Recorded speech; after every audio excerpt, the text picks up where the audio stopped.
বাসুদেব ঘোষ তিনি কি বললেন, যদি গৌর না হইতো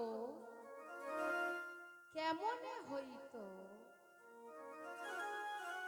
কেমনে ধরিতাম দে। কি বলল গো মা?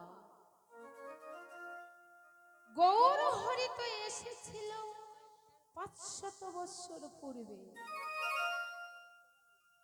1486 সালে। তা তখন কি কোনো মানুষ দেহ ধারণ করে নাই? কি গো মা, তখন কি কোনো মানুষ দেহ ধারণ করে নাই? করেছিল তো। গৌর হরি আমার কখন এসেছিল? এই ফাল্গুনী দোল পূর্ণিমা শ্রীধাম নবদ্বীপের বুকে সচি মায়ের কোল আলোয় আলোকিত করে গৌর হরি আমার অবতীর্ণ হয়েছে। তিনি তো এসেছিলেন সেই 500 বৎসর পূর্বে। তাহলে আমার পদকর্তা এমন কথা কেন বলল মা? ও মা, ইনি বা কোন গৌর আর উনি বা কোন গৌর? যে গৌর নাকি না আসলে আমরা দেহ ধারণ করি না, তিনিও বা কোন গৌর? ও মা,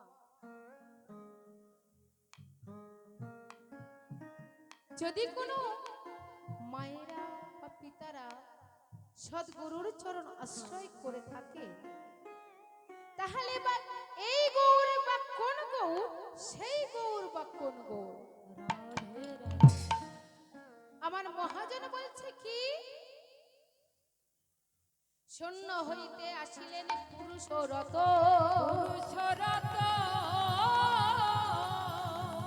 চন্দ্র সূর্য যিনি দুই অঙ্গের কিরণ, চন্দ্র সূর্য যিনি দুই অঙ্গের কিরণ, বৎসরে 12 বার ব্রজেতে উদয়, 3 দিন সেই স্থান অপবিত্র কর। সংসারে নায়িকা তারে অপবিত্র বলে, জানে না কে তারে আনিল এই মহিতলে। এ বড় অদ্ভুত কথা জানাইব কারে, যিনি মরে জন্ম দিল চিনি নাই তারে। ভক্তমণ্ডলী, সেই গৌর চাঁদকে কি চেনা হয়েছে? রাধে রাধে। মাগো, সেই গৌর চাঁদকে কি চেনা হয়েছে? আমরা কি চিনেছি? সেই গৌর চাঁদকে যদি চিনতে হয়, আমার গৌর হরি বলছে, অনর্পিত ধর্ম অর্পণ করিবারে রায় রূপ সর্ব সনাতন এই চারিদারে। যদি সেই গৌর চাঁদকে চিনতে হয়, জানতে হয়, তাহলে কি করতে হবে? ওই 4টে শাখার মধ্যে যে কোনো শাখায় যদি আশ্রয় গ্রহণ করা যায়, সেই গৌর চাঁদকে চেনা যাবে। ও মা, আমরা তো বলি ভগবান আছে, বলি না মা? কোনো কিছু যদি দুঃখ পাই, কারোর কাছ থেকে যদি আঘাত পাই, কেউ যদি আমাদের গালমন্দ করে, আমরা কি বলি?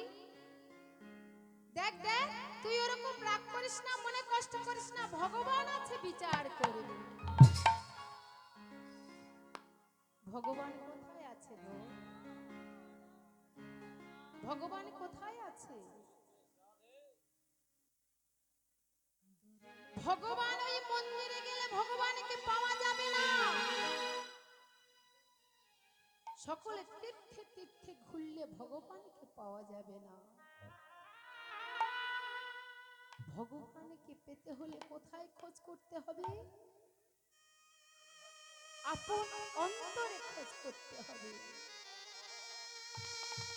আমার মহাজন বলছে ও তোর চোখের কাছে চিন্তা মনে চিনতে পারবি না। ও মা, আমাদের চোখের কাছে আছে। মহাজন আরো বলছে ভগবানের বাস কোথায়? ও মা, ভগবানের বাস হৃদয়েও আছে। আরো কোথায় আছে জানো? ভগবান বলছে, মহাজন বলছে সহস্র দলে পদ্ম কমলং গোকুলাক্ষে মহৎ পদং তৎ কর্ণিকারং তদ্ধাম।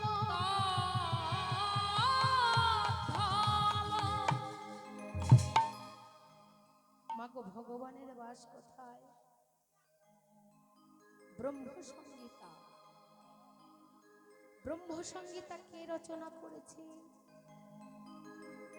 ব্রহ্মার ব্রহ্মসংগীতায় আছে এই শ্লোকটি। কি বলছে? ভগবানের বাস কোথায়? সহস্র দল পদ্মের কর্ণিকার অভ্যন্তরে আমার ভগবানের বাস।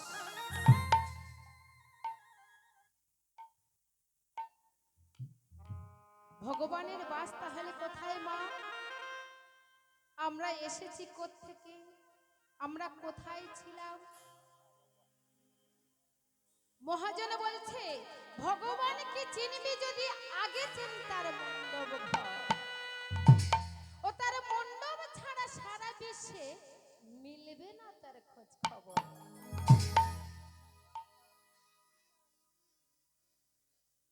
ভগবানকে চিনবি যদি আগে চেন তার মণ্ডপ ঘর। ও তার মণ্ডপ ছাড়া সারা বিশ্বে, এই মণ্ডপ ছাড়া সারা বিশ্বে মিলবে না তার খোঁজ খবর। ও বলি মিলবে না তার খোঁজ খবর। ভগবানকে চিনবি যদি আগে চেন তার মণ্ডপ ঘর। তাই গো হরি হরি আগে চেন তার মণ্ডপ ঘর। মণ্ডপ ছাড়া বিছে, মণ্ডপ ছাড়া বিছে মিলবে না তার খোঁজ খবর। ভগবানকে চিনবি যদি আগে চেন তার মণ্ডপ ঘর।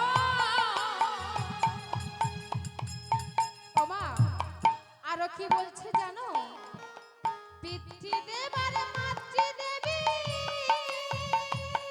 রাধে রাধে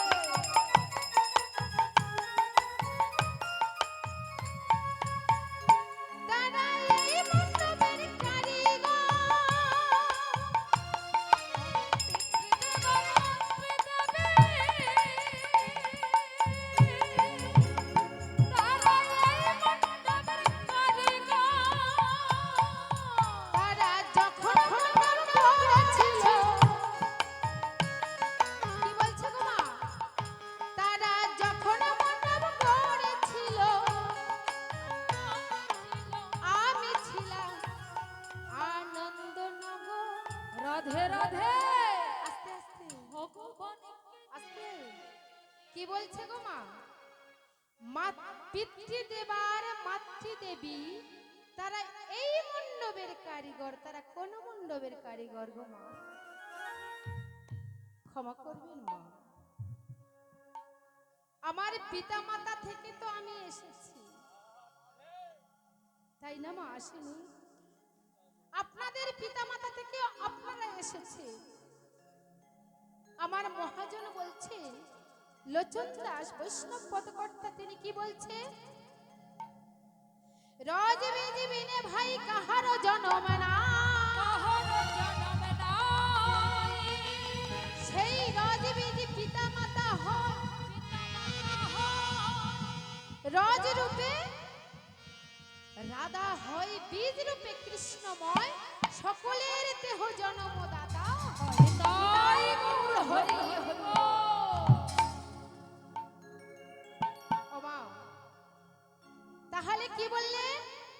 পিতৃ দেবার মাতৃদেবী তারা এই দেহ মণ্ডপের কারিগর। তারা যখন মণ্ডপ গড়েছিল, আমি কোথায় ছিলাম? আনন্দনগর, অনন্তনগর, আনন্দনগর, আনন্দনগর।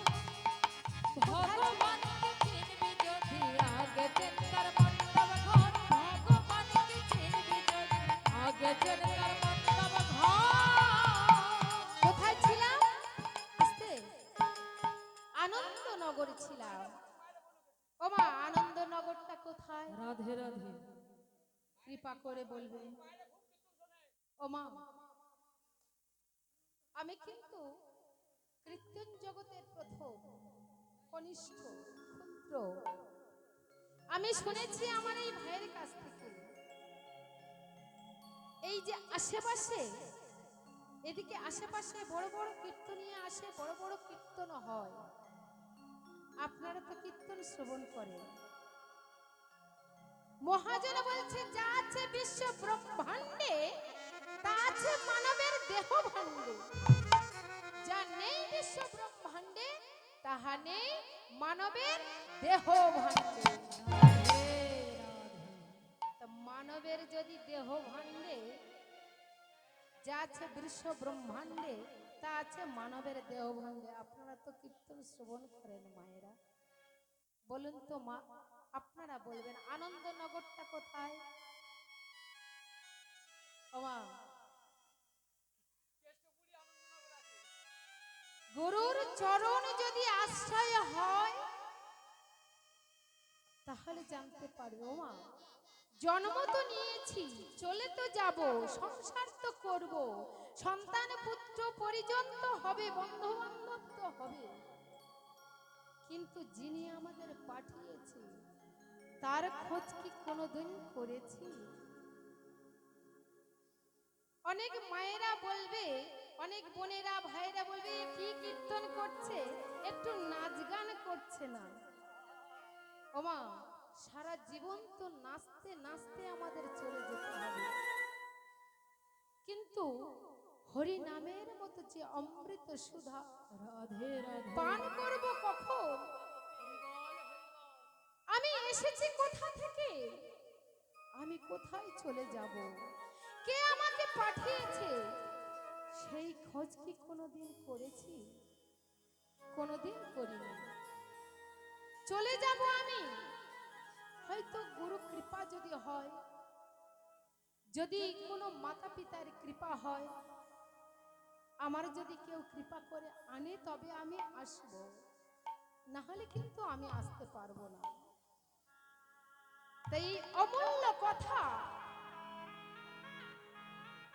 আমি আর বলবার সুযোগ হয়তো পাবো না, জানি না যেতে যেতে আমার এই দেহে প্রাণ থাকবে কিনা। ও মা, কীর্তন কাকে বলে গো? কীর্তনের অঙ্গ কটা? 9টা অঙ্গ, নববিধা ভক্তি। তা প্রথম কি দিয়েছে আমার পদকর্তা? শ্রবণ কীর্তন। তাই তো যারা শ্রবণ করে, হরি নাম সংকীর্তন যারা শ্রবণ করে,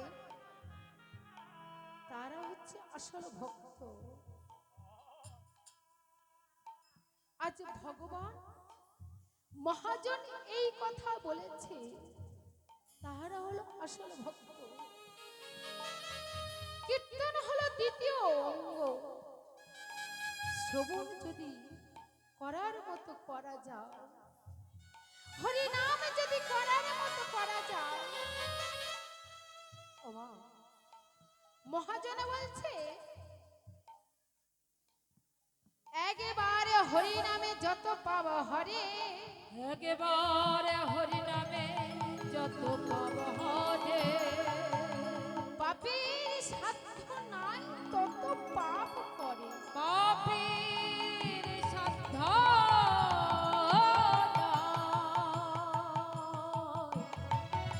তত পাপ করে।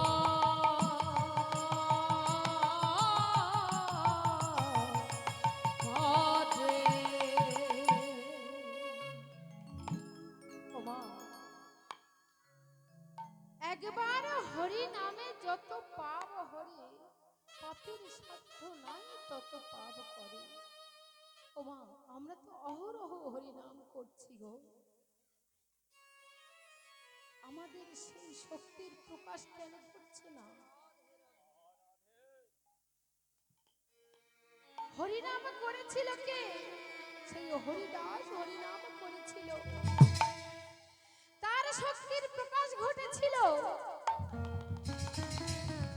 আরেকজন হরিনাম করেছিল কে? 5 বৎসরের শিশু, সে হলো ধ্রুব। আরেকজন হরিনাম করেছিল কে? ওমা, তাদের নাম কিন্তু ইতিহাসে আছে, আমাদের নাম থাকবে না কেন বলো তো? আমার বৈষ্ণব পদকর্তা কৃষ্ণদাস কবিরাজ বলছে, কৃষ্ণ ভুলে সেই জীবনাদি বহির্ব, অতএব মায়া তারে দেয় সংসার দুঃখ। কভু স্বর্গে উঠায়, কভু নরকে ডুবায়, রাজা দণ্ড যদি রাজা যেমন নদীতে চুবায়। তাই না মা? আমরা অনন্ত অনন্ত কাল ধরে কৃষ্ণ বহির্মুখী হয়ে আছি, সংসারের মধ্যে আবদ্ধ হয়ে আছি, প্রতি মুহূর্তে মায়ার লাথি খাচ্ছি, কিন্তু সেই কৃষ্ণকে আমরা ডাকছি না, তার সাধনা ভজন করছি না। তাহলে আমাদের মধ্যে হরি নামের প্রকাশ ঘটবে যে যারা অনন্ত অনন্ত কাল ধরে কৃষ্ণ ছাড়া আর কিছু জানে না, তাদের মধ্যে প্রকাশ ঘটবে। নিতাই হরি হরি বল। রাধে। অনন্ত কাল ধরে আমরা কৃষ্ণকে ভুলে আছি। ওমা, আমরা সেই বৃদ্ধ বয়সে রাস্তায় পড়ে থাকবো না, আমাদের সন্তানেরা রাস্তায় ফেলে দিয়ে আসবে না, স্টেশনে ফেলে দিয়ে আসবে না, তো কি করবে গো? সন্তানদের সঠিক শিক্ষা দিতে পারিনি। আমার গৌরাঙ্গ মহাপ্রভু বলছে, কি বলছে? রায় রামানন্দকে বলছে, রায়, প্রভু আমার বলছে, প্রভু কহে বিদ্যা মধ্যে কোন বিদ্যা সার? রায় কহে কৃষ্ণ ভক্তি বিনে বিদ্যা নাহিয়া।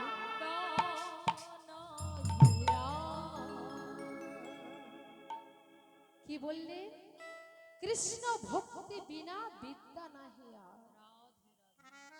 তাহলে বিদ্যার মধ্যে কোন বিদ্যা হলো সার? কৃষ্ণ ভক্তি বিনা বিদ্যা নাহিয়া। আমরা সেই শিক্ষা কি সন্তানদের দিতে পারছি? আমাদের সন্তানদের কি করছি? শিক্ষা দিচ্ছি। কেমন শিক্ষা? উকিল, ব্যারিস্টার, হ্যাঁ, মিনিস্টার, কত কি করছি, কিন্তু যেটা আসলে শিক্ষা, সেই শিক্ষা আমরা দিতে পারি না। তাই তো সেই ছেলেমেয়েরা আমাদের ঘাট ধরে ওই বৃদ্ধাশ্রমে দিয়ে আসছে। কোন কোন কোন পিতামাতা দেখছি, একদিন আমি গান করতে যাচ্ছি মালদা জেলা, স্টেশনে উঠেছি, একটা বৃদ্ধ মা খুব কাঁদছে, বলছে, মা আমার তো খেতে দেবে, মা দাও না মা, আমি কতদিন খাইনি, আমি স্টেশনে বসে আছি। আমার কাছে এসে বলছে, আমি বলি, কেন মা, তোমার ছেলে বলে নেই? মা, ছেলে বলে আছে, আমার ছেলে একটা উকিল, মস্ত বড় উকিল হাইকোর্টে। জানো মা, কত কষ্ট করে ছেলেকে মানুষ করেছি, কত শিক্ষা করিয়েছি, কিন্তু আমার ছেলে আমাকে দেখে না। বলুন তো মা, আমরা সন্তানদের কেমন শিক্ষা দিয়েছি?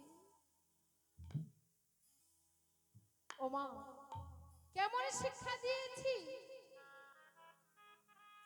যে সেই সন্তানেরা বৃদ্ধাশ্রমে পাঠিয়ে দিচ্ছে, পিতা মাতাকে ভাত দিচ্ছে না, স্টেশনে পড়ে আছে, দুটো খাওয়ার জন্য হা হা করে বেড়াচ্ছে। কিছু কিছু মানুষ আছে তাকেও দুটো পয়সা দিচ্ছে, ওমা একদিন নয় দিল, দুদিন নয় দিল, প্রত্যেক দিন কেউ কি দেবে গো মা? তাহলে আমরা সঠিক শিক্ষা দিতে পারিনি।